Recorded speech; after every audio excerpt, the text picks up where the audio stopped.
ಆತ್ಮೀಯ H16 news ಅರ್ಥಾತ್ ಸೀತಾರಾಮಗೆ ಸ್ವಾಗತ. ನಾನು ನಿಮ್ಮವ MI ಅಥವಾ ಮಲ್ಲಪ್ಪ ಜೋತಾರ. ಆತ್ಮೀಯರೇ, ನಿಮ್ಮ ಈ ಚಾನಲ್ ಸೀತಾರಾಮ್ ಅಥವಾ H16 ನ್ಯೂಸ್ ಇದು ನಿಜವಾಗಿಯೂ ಇಲ್ಲಿಯವರೆಗೆ ಈ ವ್ಯವಸ್ಥೆಗೆ ಪರ್ಯಾಯ ಏನು ಅನ್ನೋದು ಚರ್ಚೆಯನ್ನು ಮಾಡ್ತಾ ಬಂದದ್ದು ನೀವು ನೋಡ್ತಾ ಬರ್ತಾ ಬಂದಿದ್ದೀರಿ. ಅದಕ್ಕೆ ಎಷ್ಟು ಸ್ಪಂದಿಸಿದ್ರಿ ಇಲ್ಲ ಅನ್ನೋದನ್ನು ನಿಮಗೆ ಬಿಟ್ಟಂಥ ವಿಷಯ. ಯಾಕಂದರೆ ಇದು ನಿಮ್ಮ ಚಾನಲ್, ನಿಮಗಾಗಿ ಇವತ್ತೇನು ಬೇಕಾಗಿದೆ ಸಮಸ್ಯೆ ಅಂತ ಗೊತ್ತದೆ ಎಲ್ಲರಿಗೂ. ನಾಳೆಗೆ ಮತದಾನ ಮಾಡ್ತೀರಿ ನೀವೆಲ್ಲ. ನಿಮ್ಮ ದೊಡ್ಡ ಬ್ರಹ್ಮಾಸ್ತ್ರ ಮತದಾನ. ಈ ಮತದಾನ 5 ರಾಜ್ಯಗಳಲ್ಲೇ ಜೊತೆಗೆ ಅಲ್ಲಲ್ಲಿ ಖಾಲಿ ಆಗಿದ್ದಾವ. ಅಲ್ಲಿ ಸಹಿತ ಚುನಾವಣೆ ನಡೀತದೆ. ನಮ್ಮಲ್ಲಿ ಅಂತೂ ಕರ್ನಾಟಕದಲ್ಲಿ ದಕ್ಷಿಣ ದಾವಣಗೆರೆ, ಇನ್ನೊಂದು ಬಾಗಲಕೋಟೆ. ಇಲ್ಲಂತೂ 2 ಪಕ್ಷಗಳು 3 ಪಕ್ಷ ಅಂತ ಹೇಳ್ರಿ ಜಬರ್ದಸ್ತಾಗಿ ತಮ್ಮ ಪ್ರಚಾರ ಮಾಡಿದ್ದಾರೆ. ನಾವೇನು ಮಾಡಿದ್ದೀವಿ, ಇನ್ನೇನು ಮಾಡ್ತೀವಿ, ಏನೆಲ್ಲ ಕೇಳಿದಿರಿ ನೀವು. ಕೆಲವೊಬ್ಬರು ಟೆಂಟ್ ಹೊಡೆದಿದ್ದಾರಲ್ಲ, ಇಡೀ ಗೌರ್ಮೆಂಟ್ ಬಂದು ನಿಂತುಬಿಟ್ಟದು 2 ಕಡೆ. ನಾವು ಒಳ್ಳೆಯವರು ಅಂತೇಳಿ ಅದಕ್ಕೆ ವಿರೋಧ ಪಕ್ಷಗಳು ಎಲ್ಲರೂ ನಿಂತುಕೊಂಡಿದ್ದಾವ. ನಾವು ಒಳ್ಳೆಯವರು, ನಾವು ಒಳ್ಳೆ ಕೆಲಸ ಮಾಡ್ತೀವಿ, ಇವರು ಖಜಾನೆ ಖಾಲಿ ಮಾಡ್ತಾ ಇದ್ದಾರೆ ಅಂತ ಅವ್ರು ಹೇಳಿದರೆ, ನಾವು ಗ್ಯಾರಂಟಿ ಕೊಟ್ಟು ಜೀವನ ಉಳಿಸ್ತಾ ಇದ್ವಿ ಇವರು ಹೇಳ್ತಾ ಇದ್ದಾರೆ. ಇವತ್ತಿನವರೆಗಿನ ದೊಡ್ಡ ಸಾಧನೆ ಏನಪ್ಪ ಅಂದ್ರೆ ಕಳೆದ 70-75 ವರ್ಷಗಳು, 80 ಅಂದ್ರೆ ಅಡ್ಡಿ ಇಲ್ಲ, 70-75 ವರ್ಷಗಳವರೆಗೆ ನಡೆದು ಬಂದಂಥ ಇಲ್ಲಿವರೆಗೆ ರಾಜಕಾರಣಿಗಳು ಎಲ್ಲರೂ, ಇವತ್ತು ಕಾಂಗ್ರೆಸ್ ಇರ್ಬೋದು, BJP ಇರ್ಬೋದು, ಇಲ್ಲಿ JDS ಇರ್ಬೋದು, JDU ಇರ್ಬೋದು, SP ಇರ್ಬೋದು, ಮಾಯಾವತಿ ಅವರ ಬಹುಜನ ಪಕ್ಷ ಇರ್ಬೋದು, 1-2 ಪಕ್ಷಗಳು ದೇಶ ತುಂಬ ಸಾಕಷ್ಟು ಪಕ್ಷಗಳಿದ್ದಾವೆ. ಇವರೆಲ್ಲರೂ ಮಾಡಿದ್ದು ಏನಪ್ಪ ಅಂತಂದ್ರೆ ಭ್ರಷ್ಟಾಚಾರ ಹೆಚ್ಚಾಗೋದಕ್ಕೆ, ಅದೇ ಕಾಲಕ್ಕೆ ಎಲ್ಲರಿಗೂ ಉದ್ಯೋಗ ಕೊಡಲಾರದ ಬಡತನದಲ್ಲಿ ನರಳೋದಕ್ಕೆ ಕೇವಲ ಈ ದೇಶದ ಈ ನಾಡಿನ 10 ಜನ, 100ರಲ್ಲಿ 10 ಜನ ಮಾತ್ರ ಸೌಖ್ಯದಿಂದ ಇರುವಂಥ ವ್ಯವಸ್ಥೆ ಮಾಡಿದ್ರು ವಿನಃ ಇಡೀ ವ್ಯವಸ್ಥೆ ಬದಲಾಗುವಂಥದ್ದು. ರೈತನಿಗೆ ಮಾರ್ಕೆಟ್ ಇಲ್ಲ, ಬೆಲೆ ಇಲ್ಲ, ಅವನು ಬೆಳೆದ ಬೆಳೆಗೆ, ಬಡವಗ ಕೂಲಿ ಸರಿಯಾಗಿ ಸಿಗ್ತಾ ಇಲ್ಲ, ಮನೆಯರಾಗಾನೋ ಮತ್ಯಾವ್ರಾಗಾನೋ ಹಾಡೆ ಹೊಸ ಶ್ರೀರಾಮ್ಜಿ ಮಾಡಿ ಕಡೆಗೆ ಅದನ್ನು 2 ಬಂದ್ ಮಾಡಿ ಅಂತ ಕೆಲಸ ಮಾಡಿ ಹೋಗ್ಬಿಟ್ರು BJPಗರು ಮತ್ತು ಇನ್ನುಳಿದವರು ಕುಡ್ಕೊಂಡು. ಅಂದ್ರೆ ಉದ್ಯೋಗ ಇಲ್ಲ, ಬಡತನ, ನಿರುದ್ಯೋಗ ಎಲ್ಲರನ್ನು ಹರಿದು ತಿಂತಾ ಇದೆ. ಜೊತೆಗೆ 90% ಜನ ಈ ದೇಶದಲ್ಲಿ ಕೂಲಿಗಳಾಗಿಬಿಟ್ಟಿದ್ದಾರೆ. ಯಾವ ಕಾರ್ಮಿಕರು ಅಲ್ಲ ಅವರು. ಕಾರ್ಮಿಕರು ಕೆಲವೊಂದಿಷ್ಟು ಏನಪ್ಪ ಅಂದ್ರೆ ಸರ್ಕಾರದ ಸವಲತ್ತುಗಳು ಸಿಗ್ತಾಯಿತ್ತು, ಅದು ಇಲ್ಲಿ ಇವತ್ತು 8 ತಾಸು ದುಡಿತೀವಿ, ಹಾಗೆ ಹೀಗೆ ಎಲ್ಲೂ ಆಗಿಲ್ಲ.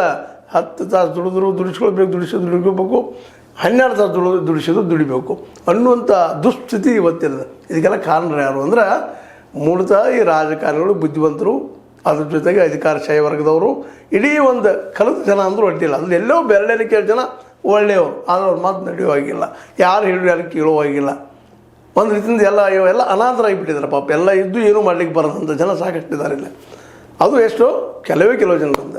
ಇನ್ನು ಬಡತನದಲ್ಲಿ ಒದ್ದಾಡುವಂಥವ್ರದಂತ ಇಡೀ ದೇಶ ತುಂಬ 90% ಜನ ಇವತ್ತು ಕೂಲಿಗಳಿದ್ದಾರೆ. ಇವ್ರ ಮಾತಂತೆ ನಡೆಯುವಾಗಿಲ್ಲ. ಇವ್ರ ಮಾತಿಗೆ ಬೆಲೆ ಇಲ್ಲ, ರೈತರ ಮಾತಿಗೆ ಬೆಲೆ ಇಲ್ಲ. ರೈತರಿಗೆ ಹೋರಾಟ ಮಾಡೋದು ಮತ್ತು ಮಲ್ಕೊಂಡ್ಬಿಡುವಂಥ ಪ್ರಸಂಗ, ಅದೇ ರೀತಿ ಕಾರ್ಮಿಕರು ಹೋರಾಟ ಮಾಡೋದು ಮತ್ತು ವ್ಯವಸ್ಥೆ ಹೊಂದಾಣಿಕೆ ಮಾಡ್ಕೊಂಡು ಹೋಗುವಂಥ ವಿಷಯ. ಈಗಂತೂ ಇತ್ತೀಚಿನ ದಿನದಲ್ಲಿ ಹೋರಾಟ ಮಾಡೋದಪ್ಪ, ಸ್ಟ್ರೈಕ್ ಮಾಡೋದಪ್ಪ ಅಂದ್ರೆ ಹುಚ್ಚರ ಜಾಗದ ಅಂತೇಳಿ ಸರ್ಕಾರ ಎಂಟ್ರಿ ಹೊಡೋದು, ಈವನ್ ನ್ಯಾಯಾಲಯಗಳ ಸಹಿತ ಅವುಗಳನ್ನು ಬಂದ್ ಮಾಡೋದು ನಾವು ನೋಡ್ತಾ ಇದ್ದೀವಿ. ಹೀಗಾಗಿ ಅದರಿಂದ ಏನು ಉಪಯೋಗ ಇಲ್ಲ. ನಾವು ಮಾತಾಡ್ತೀವಿ, ಸಾಕು ಹೋರಾಟ ಮಾಡ್ತೀವಿ. ಮತ್ತು ಮೊನ್ನೆ ನೋಡಿ ಗುಲ್ಲಾಪುರದ ಎಷ್ಟು ತೊಂದರೆ ಆಯ್ತು ಪಾಪ ರೈತರಿಗೆ. ಒಂದು 10-12 ದಿನ ಹೋರಾಟ ಮಾಡಿದ್ರು, ಕೊನೆಗೆ ಏನು ಸಿಕ್ತು ಅವ್ರಿಗೆ? ಕೇವಲ 3,300 ರೂಪಾಯಿ ಸಿಕ್ಕಿದ್ದು ನಮ್ಗೆ ತೃಪ್ತಿಪ ಅನ್ನುವಂಥ ಪ್ರಸಂಗ ಬಂತು. ಆ ರೀತಿಯಾದಂಥ ವ್ಯವಸ್ಥೆ ಇಲ್ಲಾಂದ್ರೆ ಮತ್ತೆಲ್ಲೂ ದಂಗೆ ಮಾಡಿಸಿ ಮತ್ತೇನು ಮಾಡಿ ರೈತರ ಮೇಲೆ ಹಾಕುವಂಥ ವ್ಯವಸ್ಥೆ ಸಹಿತ ನಡೆಯುವಂಥ ದುಷ್ಟ ವ್ಯವಸ್ಥೆಗಳು ಇಲ್ಲಿದ್ದಾವೆ. ಹೀಗಾಗಿ ಹೋರಾಟ ಮಾಡೋದು, ಮತ್ತೊಂದು ಮಾಡೋದು, ಇನ್ನೊಂದು ಮಾಡೋದು, ಅದರಿಂದ ಇಡೀ ವ್ಯವಸ್ಥೆ ಬದಲಾಗ್ತದೆ ಅನ್ನೋದು ತಪ್ಪು. ಈಗ ಇರೋದು ಈ ಪ್ರಜಾಪ್ರಭುತ್ವದಲ್ಲಿ ಈಗ ಬಂದಂಥದ್ದು ಮತದಾನ. ಈ ಮತದಾನ ಬಹಳ ಮಹತ್ವದ್ದು ರೀ. ನಿಮಗೆ ಅರ್ಥ ಆಗ್ತದಿಲ್ಲ ಗೊತ್ತಿಲ್ಲ. ಇವತ್ತು ಯಾರ್ಯಾರು ನಮ್ಮ ಮತದಾರರು ರೊಕ್ಕಕ್ಕೋ, ಸಾರಾಯಿಗೋ, ಮತ್ತೊಂದಕ್ಕೋ, ಸೀರೆಗೋ, ಕುಬಸಕ್ಕೋ ನಿಮ್ಮನ್ನು ನೀವು ಮಾರ್ಕೊಂಡ್ಬಿಡ್ತಾ ಇದ್ದೀರಿ. ಗ್ಯಾರಂಟಿನೂ ಒಂದು ಅದು ಆಸೆ ತೋರಿಸುವಂಥದ್ದನ್ನು ರೀ, ಶಾಶ್ವತ ಪರಿಹಾರ ಅಲ್ಲ. ನಾಳೆ ಕಾಂಗ್ರೆಸ್ ಸರ್ಕಾರ ಹೋಯ್ತಪ್ಪ ಅಂತಂದ್ರೆ ಗ್ಯಾರಂಟಿ ಕೊಡೋರು ಯಾರು? ಮುಂದೆ ಬಂದವ್ರು ಈಗ ಖಜಾನೆ ಖಾಲಿ ಐತಿ, ಅದಿಲ್ಲ, ಸಾಧ್ಯ ಇಲ್ಲ ಅಂತೇಳಿ ಎಲ್ಲ ಬಂದ್ಬಿಡುವಂಥ ವಿಷಯ. ಹೀಗಾಗಿ ಗ್ಯಾರಂಟಿ ಇಲ್ಲ. ಈ ದಿನ ಹೋಗುವಂಥದ್ದು ಸಪೋಸ್ ನೀವಿಲ್ಲಪ್ಪ BJPಗೆ ಏನೋ ಒಳ್ಳೇದು ಮಾಡ್ಬೋದು ಕೊಟ್ಟರೆ ಅವರು ನೋಡಿದ್ದು ನಾವು ಎಲ್ಲರದು ಆಡೈತೆ ನೋಡಿದ್ದು. ಅದು ಹೇಳಿದ್ದಲ್ಲಿ ಕಳೆದ 12 ವರ್ಷಗಳಿಂದ ಏನು ಮಾಡಿದರು ನಮ್ಮ ಮೋದಿಯವರು? ಭಾಳ ಮಾತಾಡಿದರು. ತಾವು ಚೀಫ್ ಮಿನಿಸ್ಟರ್ ಇದ್ದಾಗ ಅದು ಗುಜರಾತ್ದಲ್ಲೇ ನಿಮ್ಗೆ ಗೊತ್ತದ, ನಮ್ಮ MS ಸ್ವಾಮಿನಾಥನ್ ಅವರ ಸೂತ್ರ C2+2 50% ಅಂತೇನೋ ಮಾಡಿದರು. ಈ ಒಂದು ಸೂತ್ರ ಇವತ್ತು ಮರೆತೋಗ್ಬಿಟ್ಟದ. ಅಂದರೆ ಕೊಟ್ಟಿದ್ದರೆ ರೈತ ಮಾರ್ಗಗಳು ಸಿಗ್ತಾಯಿತ್ತು. ಇಲ್ಲ, ಕಾನೂನು ಮಾಡಲೇ ಇಲ್ಲ, ಮಾಡೋದೂ ಇಲ್ಲ. ಇಂಥ ಪ್ರಸಂಗದ ಈಗ ಇಲ್ಲಿರುತ್ತಿರೋ ಸರ್ಕಾರ ಯಾರ್ದಪ್ಪ ಅಂತಂದ್ರೆ ಕೇವಲ ಪಾರ್ಟಿ ಫಂಡ್ ಕೊಡುವಂಥವ್ರು ಯಾರು? ಇಲ್ಲಿ ವ್ಯಾಪಾರಿಗಳು, ಇಲ್ಲಿ ಅಧಿಕಾರಿಗಳು, ಇಲ್ಲಿ ಕಂಪ್ನಿಗಳು, ಇವರು ಪಾರ್ಟಿ ಫಂಡ್ ಕೊಡ್ತಾರೆ. ಅವ್ರಿಗೆ ಬೇಕಾಗುವಂಥ ವ್ಯವಸ್ಥೆ ಇಲ್ಲದ ಅವರಿಗಾಗಿ ನೂರಾರು ಕೋಟಿ ಸಾಲ, ಸಾವಿರಾರು ಕೋಟಿ ಸಾಲ, ರಿಟರ್ನ್ ಅಪ್ ಬೇವಪ್ಪ 16 ಲಕ್ಷ 17 ಲಕ್ಷ ಕೋಟಿ ರೂಪಾಯಿ ರಿಟರ್ನ್ ಅಪ್ ಮಾಡಿದ ಈ ನಮ್ಮ ಮೋದಿಯವ್ರ ಸರ್ಕಾರ. ಯಾಕೆ ಮಾಡಿತ್ತು ಅಂದ್ರೆ ಆ ಕಂಪ್ನಿಗಳು ಪಾರ್ಟಿ ಫಂಡ್ ಕೊಡ್ತಾ ಇದ್ದಾವೆ. ಇವತ್ತು ಈ ದೇಶದಲ್ಲಿ ಅತ್ಯಂತ ಶ್ರೀಮಂತ ಪಾರ್ಟಿ ಯಾವುದಪ್ಪ? BJP. ಅದ್ರಲ್ಲಿ ಕಾಂಗ್ರೆಸ್. ಈ ಕಾಂಗ್ರೆಸ್ಸಿಗರು ಅವ್ರನ್ನ ಟೀಕೆ ಮಾಡೋದು, ಇವ್ರನ್ನ ಟೀಕೆ ಮಾಡೋದು ವಿನಃ ಇವರಿಂದವರು ಇಬ್ಬರಿಂದಲೂ ಇನ್ನುಳಿದವರಿಂದಲೂ ಈ ದೇಶಕ್ಕೆ ನೋಡ್ರಿ. ನಾವು ನಿತೀಶ್ ಕುಮಾರ್ ಬಗ್ಗೆ ಭಾಳ ತಿಳ್ಕೊಂಡಿದ್ದೀವಿ, ಲಾಲೂ ಪ್ರಸಾದ್ ಯಾದವ್ ಬಗ್ಗೆ ಭಾಳ ತಿಳ್ಕೊಂಡಿದ್ದೀವಿ.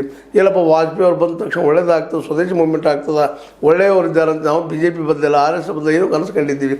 ಇವತ್ತು ಏನಾಗಿದೆ ಎಲ್ಲ ಪರಿಸ್ಥಿತಿ? ಇವತ್ತು ನಮಗೇನು ಬಡತನ ತಪ್ಪಲಿಲ್ಲ, ನಿರುದ್ಯೋಗ ತಪ್ಪಲಿಲ್ಲ. ಪಾಪ ಹೋರಾಟ ಮಾಡಿ ನೋಡ್ರಿ, ಧಾರವಾಡದಲ್ಲಿ ಅಲ್ಲ ಇಲ್ಲಿ ಹೋರಾಟ ಮಾಡ್ತಾಯಿದ್ದಾರೆ ಉದ್ಯೋಗ ಸಲುವಾಗಿ. ಇಲ್ಲಿ 7.5 ಲಕ್ಷ ಜನ ನಿರುದ್ಯೋಗಿಗಳಿದ್ದಾರೆ ಕರ್ನಾಟಕದಲ್ಲೇ. ಈ ಕೇವಲ 2.5 ಲಕ್ಷ ಜನರಿಗೆ ಅವ್ರಿಗೂ ಸಹಿತ ಇವತ್ತು ಹುದ್ದೆ ಇನ್ನೂ ಕೊಡ್ತಾ ಇಲ್ಲ. ಈಗ 56,000 ಕೊಡ್ತಾರೆ ಅಂತ ಹೇಳಿದಾರೆ. ಇನ್ನು ಮುಂದಿನ ಅದು 2 ವರ್ಷ ಮುಗಿದ ಮಾತ್ರ ಆಗ್ತದೆ, ಈಗ ಆಗ್ತದೆ ಗೊತ್ತಿಲ್ಲ. ಹಂಗೆ ಒತ್ತಾನಲ್ಲಿದ್ದಾರೆ. ಇಂಥ ಒಂದು ಜನರ ಮಧ್ಯದಲ್ಲಿ ಇವತ್ತು ಮತದಾನ ಹಾಕಬೇಕಾಗಿದೆ. ಯಾರಿಗೆ ಹಾಕೋದು ಅನ್ನೋದು ಎಲ್ಲರೂ ಅವರೇ ಇದ್ದಾರಲ್ರಿ, ಯಾರಿಗೆ ಹಾಕೋದು ಅಂದಾಗ ಮತ್ತು ಈಗ ಯಾರು ಹೊಸ ಶಾಸಕರು ಬದಲಾಗ್ತದೆ ವ್ಯವಸ್ಥೆ ಅಂದಾಗ ಇಲ್ಲ ಅನ್ನಬೇಕಾಗ್ತದೆ. ಆದ್ರೆ ಹೊಸ ಚಿಂತನೆ ಮಾಡುವಂಥದ್ದು, ಕಡಿಮೆ ಭ್ರಷ್ಟರಿದ್ದಂಥವ್ರನ್ನ ಆಯ್ಕೆ ಮಾಡುವಂಥದ್ದು ಮಾತ್ರ ನಿಮ್ಮ ಕೈಯಲ್ಲದ. ಒಂದೇನೋ ನೋಟಾದ ಬಗ್ಗೆ ನಾವು ಭಾಳ ತಿಳ್ಕೊಂಡಿದ್ವಿ. ನಿನ್ನೆ ಚರ್ಚೆಯಲ್ಲಿ ನೋಡಿದ್ದೀವಿ, ಏನೂ ಇಲ್ಲ ಅಧಿಕಾರದಕ್ಕೆ, ಸುಮ್ಮನೆ ಹಾಕೋದು ಬಿಡೋದು, ಅದಕ್ಕೆ ಬಿಡೋದು ಭಾಳ ಚಲೋ ಅಂತೇಳಿ ನಿನ್ನೆ ಎಪಿಸೋಡಲ್ಲಿ ನಿಮಗೆ ತಿಳಿಸ್ಕೊಟ್ಟಿವಿ. ಇವತ್ತಿನ ಎಪಿಸೋಡಲ್ಲಿ ಬಂದದ್ದು ಅಂದರೆ ನಾವು ಇವತ್ತು ಯಾಕೆ ಈ ಮಾತನ್ನು ಚರ್ಚೆ ಮಾಡ್ತಾಯಿದ್ದೀವಿ ಅಂದರೆ ಇವತ್ತು ಭಾಳ ಪ್ರಮುಖ ದಿನ. ಇವತ್ತು ಬರ್ತಾರೆ, ನಿಮಗೆಲ್ಲ ಮನೆಗಳು ಬರ್ತಾರೆ, ಭೇಟಿ ಆಗ್ತಾರೆ. ಇಲ್ಲ 500 ತಗೋರಿ, 1000 ತಗೋರಿ, ನಮಗೆ ಹಾಕಿರಿ, ನಾವು ಹಂಗೆ ಮಾಡ್ತೀವಿ, ಹಿಂಗೆ ಮಾಡ್ತೀವಿ, ನಿಮ್ಮ ಚಂದ್ರನ ಮಾಡ್ತೀವಿ, ಇಂದ್ರನ ಮಾಡ್ತೀವಿ, ತಜಿ ಅಂತ ಗೊಯ್ತೀವಿ, ಎಲ್ಲನೂ ಮಾತಾಡ್ತಾರೆ. ಸ್ವರ್ಗ ಸುಖದ ಬಗ್ಗೆ ಎಲ್ಲ ಹಾಕ್ತಾರೆ. ಇವತ್ತು ರಾತ್ರಿ ದಾಟಿ ನಾಳೆ ಹೋಟಾಗಿ ಮನೆಗೆ ಹೋದ್ರಿ, ನಾಳೆ ಮತ್ತು ಮುಂದಿನ 5 ವರ್ಷ ನೀವ್ಯಾರೋ ಅವ್ರು ಯಾರೋ, ಇದೇನೋ ಉಪಚುನಾವಣೆ ಅದ, ನಾವೇನೋ ಅನ್ಬೋದು. ಬಟ್ ಇನ್ನುಳಿದ 5 ರಾಜ್ಯಗಳಲ್ಲೇ 5 ವರ್ಷನ ಯಾರೂ ಕೇಳೋ ಹಾಗಿಲ್ಲ. ಇಂಥ ಪ್ರಸಂಗ ಈ ದೇಶದಲ್ಲದ.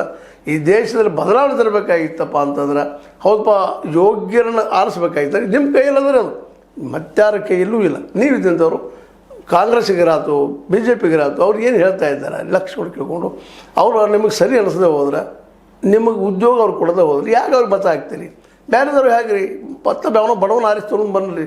ಅಟ್ಲೀಸ್ಟ್ ಹೋಗಿ ಅಲ್ಲಿ ವಿಧಾನಸಭಾದಲ್ಲೋ ಅಥವಾ ಲೋಕಸಭೆಯಲ್ಲೋ ಪ್ರೊಟೆಸ್ಟ್ ಮಾಡಿದ್ರೆ ಒಬ್ಬರಿಬ್ರು ಕೂಡಿದ್ರು ಸಹಿತ ಎಷ್ಟೋ ದುನಿಯಾ ಆಗ್ತದೆ.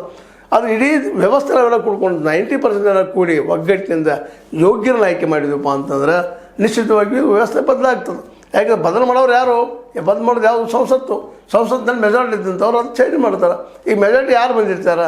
ಯಾವ ಪಾರ್ಟಿ ಫಂಡ್ ತೊಗೊಂಡಿರ್ತಾರೆ ಆ ಪಾರ್ಟಿಯಿಂದ ಬಂದಿರ್ತಾರೆ. ಪಾರ್ಟಿ ಫಂಡ್ ಯಾರು ಕೊಟ್ಟಿರ್ತಾರಲ್ಲ ಅವ್ರು ಇದ್ದಂಥವ್ರು ತಮಗೆ ಬೇಕಾದಂಥ ಕಾನೂನುಗಳು ಮಾಡ್ಕೊಳ್ತಾರೆ. ಹೀಗಾಗಿ ಕಾರ್ಮಿಕರಿಗೂ ಏನು ಬೆಲೆ ಇಲ್ಲ, ಕೂಲಿಕಾರಿಗೂ ಏನು ಬೆಲೆ ಇಲ್ಲ, ನಿರುದ್ಯೋಗಿಗಳಂತೂ ಹೇಳುವಾಗ್ತೇ ಇರೋದು, ಬಡತನ ಅಂತೂ ಹೋಗಲಾರದು. ಇದೇ ರೀತಿ ಆರಿಸ್ಕೊತಾ ಹೋದ್ರಪ್ಪ ಅಂತಂದ್ರೆ ನೀವು ಆಯ್ಕೆ ಮಾಡ್ತಾ ಹೋದ್ರೆ ಇದು ಹೀಗೆ ಇರೋದಿಲ್ಲ ರೀ. ಯಾರಿಂದನೂ ಪೂರ್ಣ ಪ್ರಮಾಣದ ಉದ್ಯೋಗ ಸೃಷ್ಟಿ ಮಾಡಲಿಕ್ಕೆ ಸಾಧ್ಯ ಇಲ್ಲ. ಇದೇ ಮೋದಿಯವರು ಆರಂಭದಲ್ಲಿ 2014 ಏನು ಆಶ್ವಾಸನೆ ಕೊಟ್ಟಿದ್ದರು? ಪ್ರತಿ ವರ್ಷವೂ 2 ಕೋಟಿ ಜನರಿಗೆ ಉದ್ಯೋಗ ಕೊಡ್ತಾನಂದರು. ಕೊಟ್ರ ಪ್ರತಿ ಖಾತೆಗೂ ಬಡವನ ಖಾತೆಗೆ 15 ಲಕ್ಷ ರೂಪಾಯಿ ಹಾಕ್ತಾನಂದರು. ಹಾಕಿದ್ರ ಭ್ರಷ್ಟಾಚಾರ ದುಡ್ಡು ತೊಗೊಂಬರ್ತೀವಿ ಬೇರೆ ಬೇರೆ ದೇಶದಲ್ಲಿ ಅಂತ ಹೇಳಿದರು, ತಂದ್ರ. ಇವೆಲ್ಲವೂ ಇವತ್ತು ಇವ್ರಿಗೂ ಸಾಧ್ಯ ಇಲ್ಲ, ಕಾಂಗ್ರೆಸ್ಸಿಗೂ ಸಾಧ್ಯ ಇಲ್ಲ. ಇದರಲ್ಲಿ ಕಾಂಗ್ರೆಸ್ ತರ್ತಾರಂತ ನಾನು ಹೇಳ್ತಾ ಇಲ್ಲ. ಯಾಕೆ ಮಾತ್ರ ಹೇಳ್ತಾ ಇದ್ದೀನಿ ಅಂದರೆ ಇವನ್ ನಮ್ಮ ಕಾನ್ಸ್ಟಿಟ್ಯೂಷನ್ದಲ್ಲಿ ಪಕ್ಷಗಳ ವ್ಯವಸ್ಥೆ ಇಲ್ಲ. ನಾವು ಇವ್ರು ಮಾಡ್ಕೊಂಡಿದ್ದಾರೆ ನಂತರದಲ್ಲಿ. ಇಲ್ಲಿ ಏನಪ್ಪ ಮೆಜಾರಿಟಿ ಇದ್ದಂಥ ಒಂದೇ ಮನಸ್ಸು ಕೊಡ್ಕೊಂಡು ನೀವು ಗೌರ್ಮೆಂಟ್ ರಚನೆ ಮಾಡ್ಬೋದು. ಪಕ್ಷದೆಲ್ಲ ಕೊಡ್ಕೊಂಡ್ರೆ ನೀವು ಗೌರ್ಮೆಂಟ್ ರಚನೆ ಮಾಡ್ಬೋದು.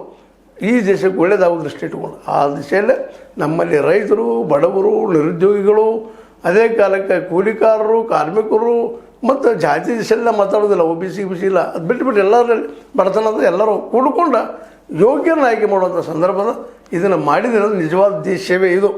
ಯಾಕಂದ್ರೆ ಯೋಗ್ಯರಲ್ಲಿ ಬಂದ್ರಪ್ಪ ಅಂದ್ರೆ ಈ ದೇಶಕ್ಕೆ ಒಳ್ಳೇದು ಹಾಗೆ ಆಗ್ತದೆ. ಗಾಂಧೀಜಿಯವರ ಏನು ಗ್ರಾಮ ರಾಜ್ಯ ಸೂತ್ರದಲ್ಲ ಅದೊಂದು ಈ ದೇಶಕ್ಕೆ ಪರಿಹಾರ.